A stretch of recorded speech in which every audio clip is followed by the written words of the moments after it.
고양이가 운동성 문제나 통증으로 인해 고통받고 있는지 보호자들이 잘 확인할 수 있도록 도움을 주기 위해 던칸 라셀 교수가 쉬운 안내서를 만들었습니다.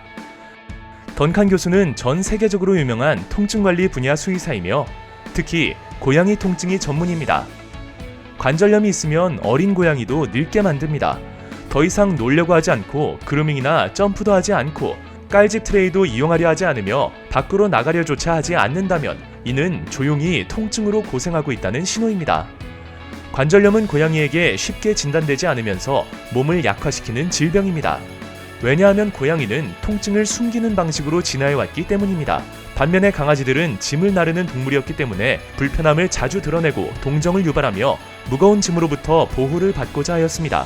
고양이는 매우 다릅니다. 고양이는 굉장히 고독한 동물인데 다른 동물로부터의 공격에 취약성을 드러내는 징조를 무서워합니다. 고양이는 통증을 숨기는데 매우 영리하기 때문에 면밀히 잘 살펴봐야만 합니다. 관절염이 무엇일까요? 관절염은 염증, 연골 퇴화, 연부 조직의 변화, 골 변화, 비정상 부위에서의 새로운 뼈 형성 등을 유발합니다.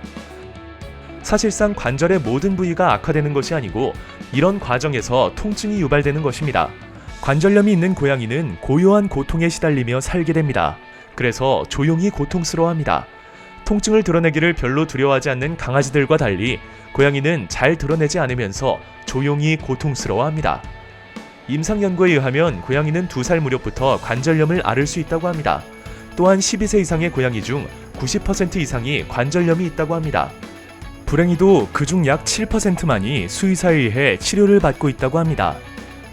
보호자들은 이러한 관절염 증상이 고양이가 나이를 들어가는 과정의 일부라고 생각합니다. 고양이는 신체 양쪽 모두에 관절염이 있을 수 있는데 이럴 경우 발견하기가 더욱 어렵습니다. 보호자는 통증 탐정이 될 필요가 있습니다. 고양이가 관절염을 앓고 있는지 여부를 알아차릴 수 있는 몇 가지 방법이 있습니다. 첫째, 이전에는 고양이가 테이블, 침대, 의자에서 점프를 했었지만 이제는 천천히 걸으면서 내려가거나 점프를 주저하고 점프하기 전에 손을 먼저 뻗는 경우는 모두 통증으로 인한 행동으로 관절염의 한 증상이라고 할 수 있습니다.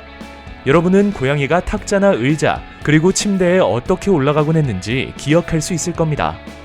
이제 고양이가 전과 같이 탁자에 잘 오르는지 아니면 관절의 사용을 줄여주는 행동을 하거나 거리를 줄여줄 수 있는 뭔가를 이용하는지 잘 살펴보세요. 둘째, 어린 고양이는 아무 문제 없이 계단을 올라갑니다.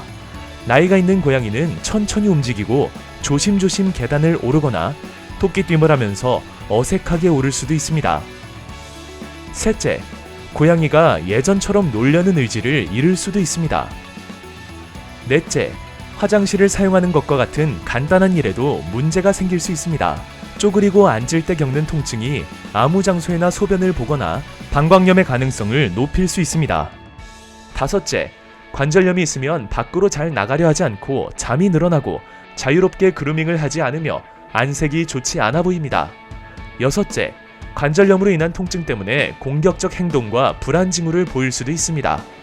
쓰다듬을 때 물거나 소리를 지르고 사람과 주변 환경에 관심이 줄어들고 다른 동물들과의 정상적인 상호작용을 잃게 됩니다.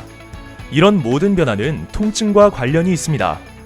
관절염은 고양이와 보호자의 삶의 질에 영향을 미칠 수 있는 중대한 조건입니다. 그러므로 빠른 시간에 관절염의 징후를 확인하는 것이 매우 중요합니다. 늦으면 늦을수록 관리하기가 더 어렵습니다. 요약하자면 고양이가 어떤 징후라도 보이면 고양이를 수의사에게 데려가 종합검사를 받아야 합니다. 나이 먹은 고양이라고 하더라도 침묵 속에 고통만 받는 삶보다 치료를 받게 된다면 삶의 질이 더 좋아질 것입니다. 이 영상이 여러분과 여러분의 고양이에게 도움이 되기를 바랍니다. 감사합니다.